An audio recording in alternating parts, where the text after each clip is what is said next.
여러분, 우리가 예수 믿는다는 것은 어떤 의미가 있는 것일까요? 예수 믿고 천국 가는 것 물론 중요합니다. 하지만 저는 예수님을 믿으면 믿을수록 이 믿음의 길을 간다는 게 참 어렵다는 생각을 하게 됩니다. 옛날에 처음에 예수 믿을 때는 참 좋았습니다. 기도 응답도 잘 되고 참 좋았어요. 그런데 점점 이 믿음의 길을 가는 것이 어렵다, 힘들다라는 생각들을 하게 되었습니다. 어떤 분은 그렇게 얘기를 합니다. 예수 믿으면 형통한다라고 얘기를 하는데 그 말은 맞는 말일까요? 틀린 말일까요? 맞을 수도 있고 틀릴 수도 있습니다. 형통한다라는 개념 자체를 어떻게 보느냐에 따라 다를 수 있겠죠. 형통한다, 잘 된다, 모든 게 다 잘 된다, 돈도 잘 벌고 다 잘 된다, 건강하다. 그렇게 볼 수도 있을 겁니다. 하지만 또 어찌 보면 그 형통이라는 것이 영이 잘 되는 것이다라고 한다면 세상적으로 보는 그것들만 형통의 개념으로 볼 수는 없다라는 거죠. 여러분, 저는 때로 하나님 그런 고민이 있습니다. 하나님께서 주시는 고난에 대해서 하나님께서 왜 나에게 이런 고난을 주실까라는 그런 의문이 들 때가 참 많이 있습니다. 그래서 수도 없이 많은 경우 이렇게 하나님께 묻기도 하고 응답이 없을 때는 방황하기도 하고 그리고 힘들어하기도 했습니다. 그러나 저는 개인적으로 하나님을 떠나서 갈 곳이 없었습니다.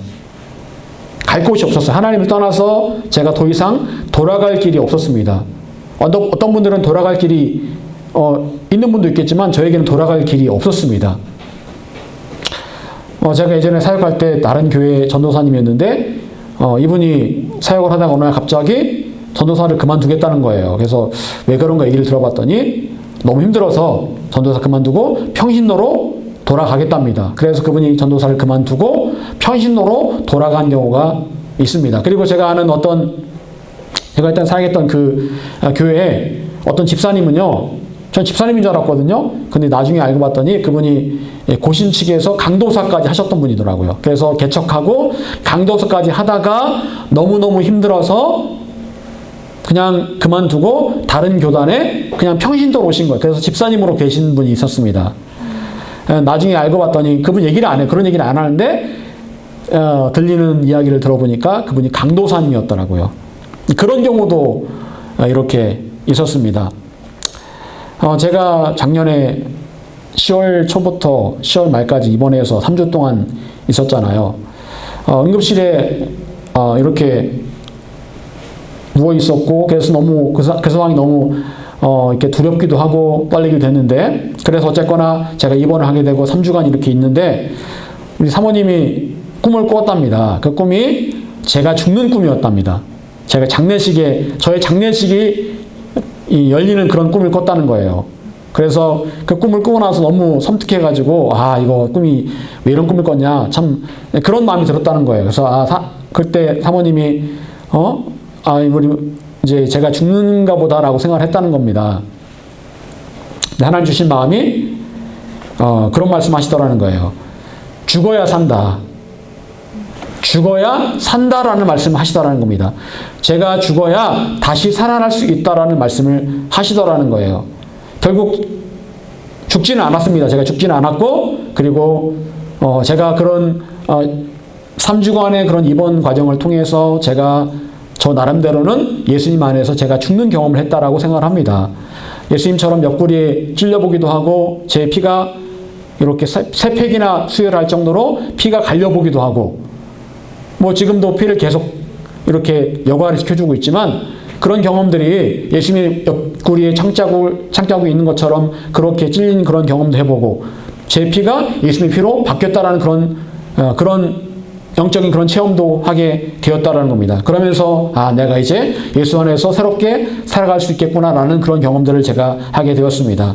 그런 관점으로 생각해 본다면 저의 그 3주간의 시간이 저에게 축복의 시간이었던 것 같습니다. 하나님께서 저를 살리시기 위해서 죽게 하셨고, 그래서 그 죽음의 과정은 너무나 귀한 은혜의 시간이었다는 거예요. 자, 오늘 본문 갈라디아서 2장 20절 다시 한번 읽어볼까요? 다시 한번 읽어보겠습니다. 갈라디아서 2장 20절. 자, 시작. 내가 그리스도와 함께 십자가에 못 박혔나니 현실은 내가 사는 것이 아니요 오직 내 안에 그리스도께서 사시는 것이라. 이제 내가 육체 가운데 사는 것은 나를 사랑하사 나를 위하여 자기 자신을 버리신 하나님의 아들 믿는 믿음 안에서 사는 것이라. 아멘. 자, 여기 보게 되면 바울은 고백합니다. 내가 그리스도와 함께 십자가에 못 박혔다. 내가 그리스도와 함께 십자가에 못 박혀 죽었다라는 그런 말입니다. 여러분, 우리가 교회에서 많이 쓰는 말이 거듭난다, born again이라는 말을 많이 씁니다. 거듭난다, 다시 태어난다. 다시 태어난다. 여러분, 이것은 다른 의미로 세례를 말하기도 합니다. 세례는 물속에 원래는 들어갔다 나오는 거잖아요. 자, 죽었다가 살아난다라는 그런 의미가 있습니다. 다시 태어난다라는 겁니다. 자, 그런데 우리가 이렇게 예수 안에서 거듭나기 위해서 중요한 과정이 있어야 합니다. 무엇일까요? 바로 죽음이라는 과정이 필요하다는 겁니다. 죽어야 다시 살아날 수 있는 거예요. 죽지 않으면 다시 살아날 수가 없습니다. 그런데 그 죽음, 예수님의 그 십자가에서 예수님과 함께 죽는 것, 이것이 필요하다라는 거죠. 여러분, 예수님께서는 왜 십자가에서 죽으셔야만 했을까요? 이유가 뭘까요? 죽지 않고 인류 구원을 이루시면 안 됩니까? 여러분, 죄의 삭은 뭐라고 그랬습니까? 사망, 죽어야 됩니다. 여러분과 저는 죄인입니까? 죄인이 아닙니까? 원래 죄인이죠. 자, 그렇다면 이 죄의 삭신 사망을 우리가 선고를 받아야 되는 겁니다. 우리는 죽어야 되는 거예요. 자, 그런데 예수님께서 우리의 그 죄의 삭신 사망을 대신 짊어지시고 십자가에 죽으신 거예요. 그리고 우리는 그 사실을 믿기만 하면 구원받을 수 있게 된다는 거죠. 즉, 누구든지 이 죄의 삭신 사망을 받아야 되는데 그 죄의 삭신 사망을 예수님께서 대신 감당을 하신 겁니다. 십자가에서.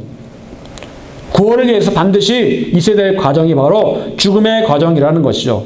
여러분, 그리고 이제 거듭나기 위해서 필요한 것은 나에게는 예수님과 함께 십자가에 죽는 경험을 하는 것이 반드시 필요하다는 겁니다. 예수님과 함께 십자가에 죽는 경험을 할 때에 다시 예수님 안에서 다시 태어날 수 있게 되기 때문에 그렇습니다. 여러분 예수님과 함께 십자가에 죽는 경험을 하셨습니까? 어떻습니까? 예수님과 함께 십자가에 죽는 경험을 하셨어요? 그 경험을 하셔야 됩니다. 그 경험을 하지 않은 사람들은요, 거듭날 수도 없고 거듭나지 않으면 진짜 크리스찬이 아닙니다. 이 경험을 한 사람만이 진짜 크리스찬의 첫걸음을 떼는 거예요. 구원의 첫걸음을 떼는 겁니다. 나는 잘 모르겠습니다. 나는 내가 십자가에 죽었는지 안 죽었는지 잘 모르겠습니다. 그렇게 말씀하신다면 아직 여러분은 크리스찬이 아닙니다. 진짜 크리스찬이 아니에요. 반드시 그 경험을 할 수 있어야 됩니다. 요한복음 3장 3절, 예수께서 대답하여 이르시되 진실로 진실로 내게 이르노니 사람이 거듭나지 아니하면 하나님의 나라를 볼 수 없느니라. 거듭나지 아니하면 하나님 나라를 볼 수 없다. 즉 죽고 다시 살아나지 않으면 하나님 나라 천국에 들어갈 수 없다고 분명히 말씀하고 있는 거예요. 십자가에서 내가 죽는 것은 구원으로 가는 관문입니다. 또한 우리에게 필요한 것이 무엇입니까? 고린도전서 15장 31절, 형제들아 내가 그리스도 예수 우리 주 안에서 가진 바 너희에 대한 나의 자랑을 두고 단언하노니 나는 날마다 죽노라. 여러분, 바울은 뭐라고 고백합니까? 나는 날마다 죽노라. 그런데 앞에 보니까 내가 이걸 자랑한다. 내가 이걸 자랑한다. 나는 사람들 앞에 날마다 이거를 이야기한다. 자랑스럽게 이야기한다. 나는 날마다 죽는다. 나는 죽었다. 어디에서 죽었다는 얘기입니까? 십자가에서 날마다 죽는다. 죽었다. 라고 그걸 자랑하고 있더라는 거예요. 여러분, 왜 이렇게 날마다 십자가에 죽어야 되는 겁니까? 왜 우리는 날마다 십자가에 죽어야 될까요? 여러분, 관성의 법칙이라는 게 있습니다. 우리가 버스를 타고 가는데 갑자기 버스가 탁 쓰면 어떻게 될까요? 앞으로 쏠리게 되겠죠. 잘못하면 넘어질 수 있습니다. 왜요? 관성의 법칙 때문에. 여러분, 갑자기 우리 지구가 멈춰버리면 어떻게 될까요? 자전이 멈췄어요. 어떻게 될까요? 자전이 멈추게 되면 우리는 하늘로 날아갑니다. 왜 그런지 아세요? 우리가 지구와 함께 자전하고 있기 때문에 그래요. 관성의 법칙에 의해서 갑자기 지구가 멈추게 되면 지금 이 건물이나 이런 사람이나 이런 건 다 날아갑니다. 왜? 앞으로 가려는 습성이 있는데 갑자기 지구가 딱 멈추잖아요? 날아갑니다. 우리가 지금 현재 느낄 때는 에이 그런 일이 일어나겠어라고 생각하겠지만 그렇게 됩니다. 관성의 법칙에 의해서. 여러분 우리는 지금 엄청나게 빠른 속도로 지금 지구와 함께 돌고 있는 거예요. 여러분 안 느껴지시죠? 그런데 이것이 사실입니다. 엄청나게 빠른 속도로 지구와 함께 돌고 있어요. 아무리 힘이 없고 약한 사람도 달릴 수 없는 사람도 지구와 함께 지금 돌고 있는 거예요. 여러분 마찬가지로 죄에도 뭐가 있습니까? 관성의 법칙이 적용됩니다. 늘 내가 하던 그 죄, 예수 믿었습니다. 구원받았습니다. 그런데 그 죄에도 관성의 법칙이 있어서 내가 했던 그 죄를 똑같이 지려고 한다는 겁니다. 여러분 그 마약을 끊기가 굉장히 어렵답니다. 마약을 재활센터에 가서 치료를 받았어요. 그래서 마약을 끊었습니다. 그래도 시간 되면 또 마약 생각이 난다는 거예요. 힘들면 마약 생각이 난다는 겁니다. 여러분 알코올 중독이 그래서 힘든 겁니다. 알코올 중독도 술을 먹다 보면 이게 내 삶을 망가뜨리거든요. 그래서 술을 끊었습니다. 근데 또 어떤 상황이 되면 또 술을 마시게 된다는 거예요. 내 몸이 알코올을 원한다는 거예요. 여러분 예전에 그 조세영 씨 소위 말해 대도라고 해요. 대도 조세영. 여러분 이분이 옛날에 80년대 그 부잣집에 들어가서 도둑질 해가지고 그걸 이제 일부를 가난한 사람들한테 줬다고 그래가지고 의적이다 뭐 그렇게 얘기를 했습니다. 근데 어쨌든 도둑이죠. 이 사람이 예수님 믿었어요. 감옥에서 예수님 믿었습니다. 그래서 세콤인가 하는 그 업체에 이렇게 자문을 하는 사람까지 자문을 하는 그런 이사까지 되었습니다. 그런데 이 사람 결국 어떻게 됐을까요? 또 도둑질을 했습니다. 계속 도둑질을 했어요. 왜요? 배운 게 도둑질이란 말이 있습니다. 배운 게 도둑질. 나도 모르게 그냥 옛날에 배웠던 내 도둑질 그 기술을 또 써먹게 되는 거예요. 나도 모르게. 죄의 관성의 법칙에 따라서 그렇게 되더라는 거예요. 여러분, 왜 우리는 십자가에서 매일 나 자신을 못 박아야 됩니까? 그렇지 않으면 나도 모르는 사이에 또 내가 옛날 그 죄를 짓고 있기 때문에 그렇게 되더라는 거예요. 여러분 그리스도 안에 있으면 새로운 피조물이라 이전 것은 지나갔으니 보라 새 것이 되었도다라고 말씀을 하고 있습니다. 하지만 죄는 여전히 내 삶에서 여전히 옛날의 그 영향력을 잃지 않으려고 한다는 거예요. 여전히 그 죄를 똑같이 지으려고 한다는 겁니다. 여러분 결국 우리가 날마다 새로운 삶을 살아가기 위해서는 매일같이 십자가에서 죽는 경험을 해야 된다는 거예요. 자 그렇다면 십자가에서 죽는다는 것은 구체적으로 무엇을 말하는 것일까요? 첫 번째, 매일 죄의 유혹을 죽이는 것입니다. 매일 죄의 유혹을 죽이는 것이다. 오늘 본문 로마서 6장 6절 말씀. 로마서 6장 6절 말씀 다시 한번 읽어보겠습니다. 자, 시작. 우리가 알거니와 우리 옛사람이 예수와 함께 십자가에 못 박힌 것은 죄의 몸이 죽어 다시는 우리가 죄에게 종노릇하지 아니하려 함이니. 자, 여기 보게 되면 사도 바울이 고백을 합니다.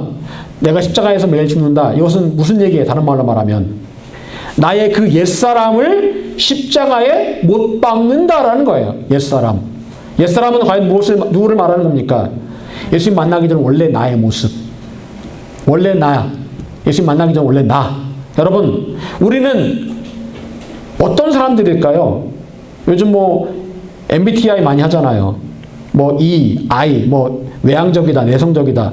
저는 내성적인 사람이에요. I입니다. I. 여러분, 각자의 성격이 있잖아요. 외향적이고 내성적이고 적극적이고 소극적이고 때로는 그런 성격들이 자라면서 때로는 타고나면서 성격들을 가지고 태어나기도 합니다. 때로는 어떤 사람은 자존심이 굉장히 세서 남에게 지기 싫어하는 사람도 있습니다. 베드로는 어떤 사람이었을까요? 다혈질적인 사람이었습니다. 말보다 행동이 더 빠른 급한 성격의 사람이었습니다. 바울은 어떤 사람이었을까요? 완벽주의자였어요. 완벽주의자. 그리고 자기 가진 확신에 대해서 굽힐 줄 모르는 그런 사람이었습니다. 여러분, 이런 성품은 잘못된 게 아닙니다. 원래 타고난 성품이니까 잘못된 게 아니에요.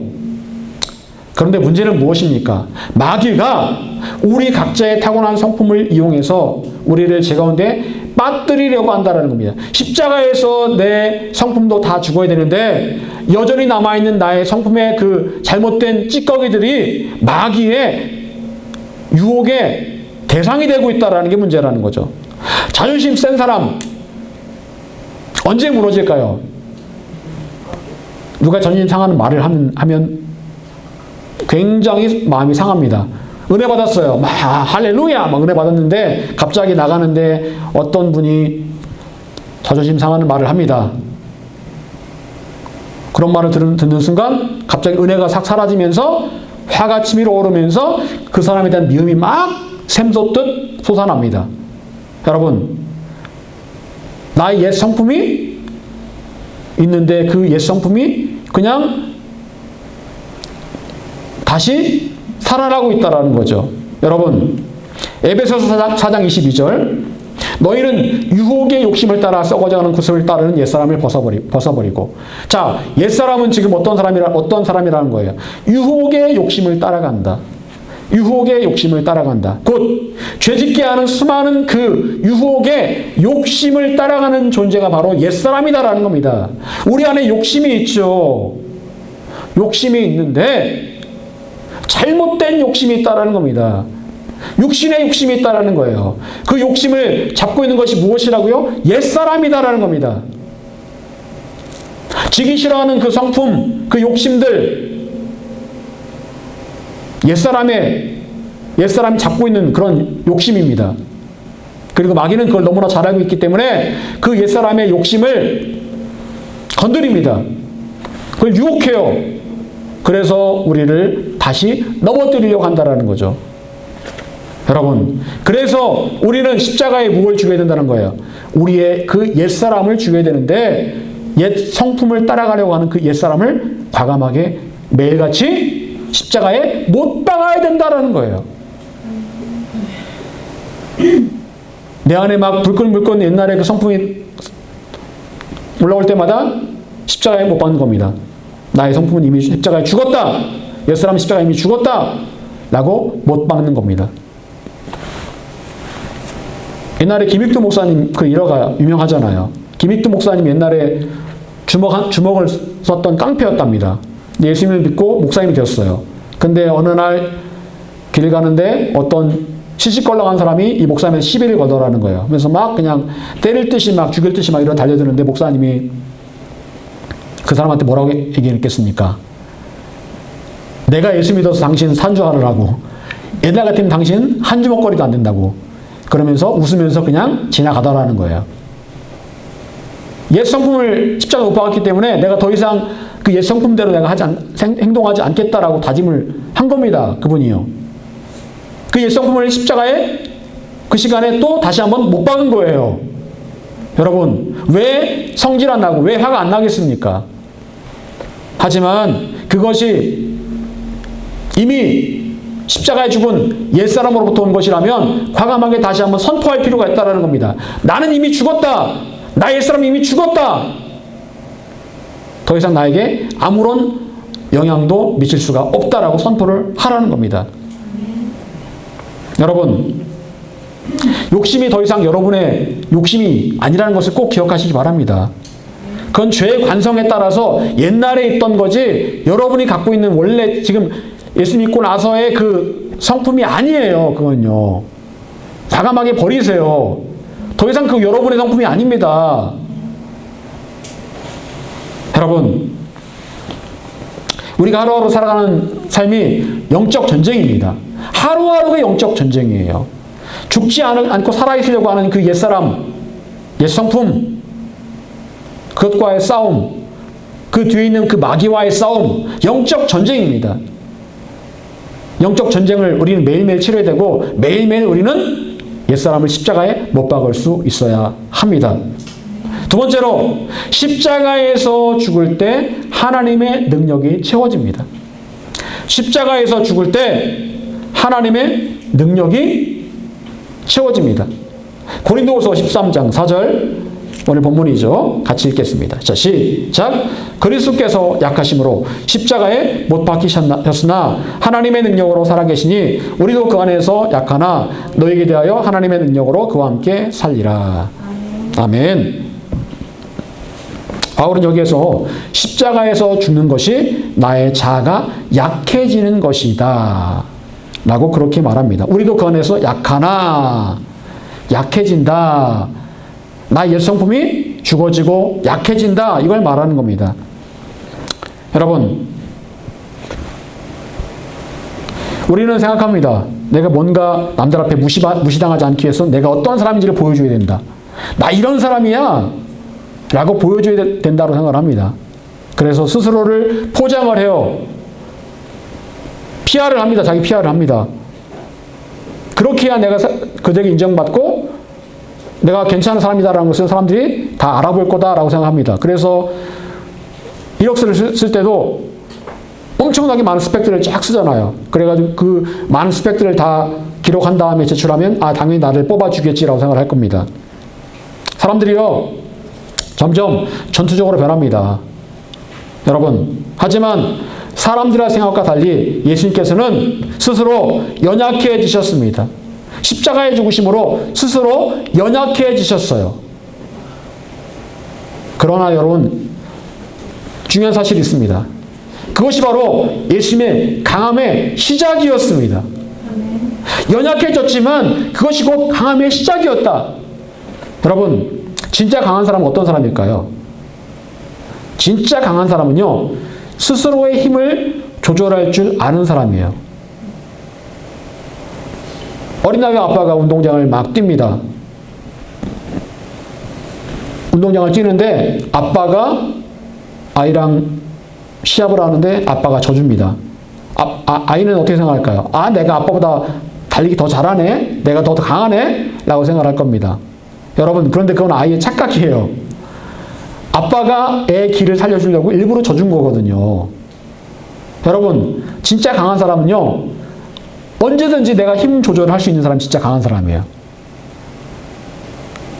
약한 사람은요, 아무리 힘을 써도 이게 잘 안 되는데, 진짜 강한 사람은 힘 조절을 할 수 있는 사람이 진짜 강한 사람이에요. 그게 진짜 능력입니다. 여러분 진짜 크리스찬이라면요, 여러분이 당연히 이길 수 있지만 져줄 수 있어야 됩니다. 말로 이길 수 있고 논리로 이길 수 있고 나의 조건으로 이길 수 있지만 십자가에서 내가 이미 죽었기 때문에 참을 수 있고 져줄 수 있어야 됩니다. 그래 내가 당신 이길 수 있어. 당신 말하는 거 다 틀린 거 내가 논리적으로 반박할 수 있어. 하지만 내가 일부러 져줄 거야. 왜? 당신의 영혼을 위해서 내가 일부러 그렇게 할 거야. 예수님께서 그렇게 하셨듯이 나도 그렇게 할 수 있어. 여러분, 이게 십자가에서 내가 죽는 겁니다. 한 영혼을 위해서라면 예수님처럼 우리도 그렇게 할 수 있어야 된다는 거예요. 연약해질 수 있어야 된다는 거예요.